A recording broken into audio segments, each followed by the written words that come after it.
संयुक्त अरब अमीरात पहुंचे प्रधानमंत्री नरेंद्र मोदी। दुबई में COP28 समिट में लेंगे हिस्सा।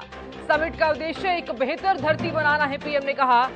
तो दुबई पहुंचने पर प्रधानमंत्री नरेंद्र मोदी का भव्य स्वागत किया गया। तो ये बड़ी जानकारी साझा कर रहे हैं। तो प्रधानमंत्री नरेंद्र मोदी का एक भव्य स्वागत किया गया, क्योंकि देर रात वो पहुंचे हैं और दुबई में COP28 समिट में पीएम हिस्सा लेंगे। तो समिट का उद्देश्य ये है कि एक बेहतर धरती बनाना है। तो एक उद्देश्य जो है जो यहां पर कायम होना चाहिए। और दुबई पहुंचने पर प्रधानमंत्री नरेंद्र मोदी का एक भव्य स्वागत किया गया। कुछ तस्वीरें भी साझा कर रहे हैं। देखिए किस प्रकार से प्रधानमंत्री नरेंद्र मोदी हाथ मिलाते हुए नजर आ रहे हैं। और साथ ही ये जो तस्वीरें आप देख पा रहे हैं, एक भव्य स्वागत की तस्वीरें, जब प्रधानमंत्री नरेंद्र मोदी पहुंचे और उनका भव्य स्वागत किया गया। मेरे सहयोगी जुड़ गए हैं हितेंद्र, ये जो तस्वीरें हम दर्शकों तक साझा कर रहे हैं, प्रधानमंत्री नरेंद्र मोदी पहुंचे हैं यहां पर संयुक्त अरब अमीरात, एक भव्य स्वागत किया गया पीएम का। बिल्कुल, दुबई पहुंचे हैं साधना, और ये बहुत ही महत्वपूर्ण समिट है COP28, जो कि बेहद महत्वपूर्ण है पर्यावरण संरक्षण के लिहाज से। संयुक्त राष्ट्र की तरफ से इसका आयोजन किया जा रहा है और इस बैठक में ही हिस्सा लेने के लिए पीएम मोदी देर रात दुबई पहुंचे हैं और दुबई में बहुत ही शानदार तरीके से स्वागत किया गया है प्रधानमंत्री नरेंद्र मोदी का। कुछ इंडियन कम्युनिटी के लोग वहां पर पहुंचे थे पीएम मोदी का स्वागत करने के लिए। पीएम मोदी ने उनसे मुलाकात भी की है, बातचीत की है।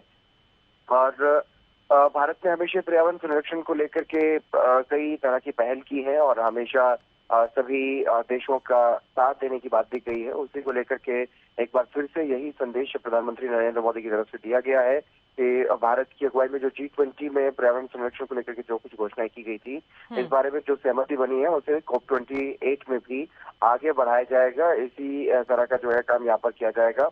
और लगातार भारत का जो एक तरह से रुक रहा है पर्यावरण के संरक्षण को लेकर के, वो उसको आगे बढ़ाने के लिए प्रधानमंत्री नरेंद्र मोदी आज भारत की अगुवाई करेंगे यहाँ पर इस समिट में। और कोशिश यही रहेगी कि जिस तरह से विकासशील देश जो हैं उनका सहयोग लिया जा सके, उनका सहयोग किया जा सके। चूंकि साल 2015 में पेरिस में और साल 2021 में ग्लासगो में ब्रिटेन में हिस्सा लिया था, दोनों बैठकों में मोदी ने ही भारत की तरफ से कुछ प्रस्ताव रखे थे।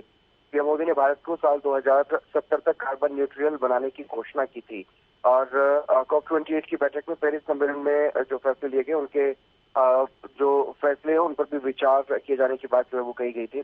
तो ये जरूरी हो जाता है कि जो विकासशील देश हैं उनकी भी मदद ली जाए, उन्हें मदद भी दी जाए, तकनीकों का आदान प्रदान किया जाए। इन सभी चीजों को लेकर के प्रधानमंत्री नरेंद्र मोदी ने एक संदेश भी दिया है।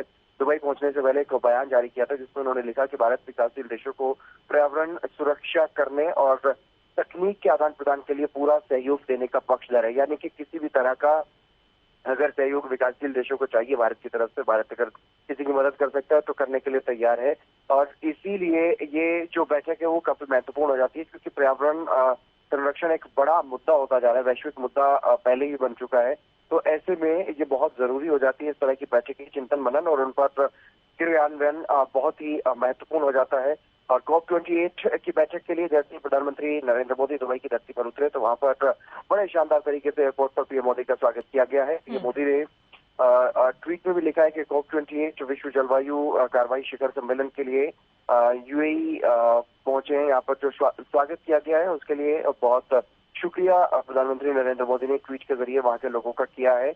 और वहां के जो नेता हैं उन्होंने भी बहुत ही शानदार तरीके से प्रधानमंत्री नरेंद्र मोदी का स्वागत किया। एयरपोर्ट पर जो तस्वीरें भी हमने अपने दर्शकों को दिखाई हैं, और उसके अलावा जो भारतीय कम्युनिटी के लोग जो वहां पर रहते हैं उन्होंने भी बहुत ही शानदार तरीके से प्रधानमंत्री नरेंद्र मोदी का स्वागत किया है। और वहां पर पीएम ने प्रवासियों से, भारतीय प्रवासियों से भी मुलाकात वहां पर की है।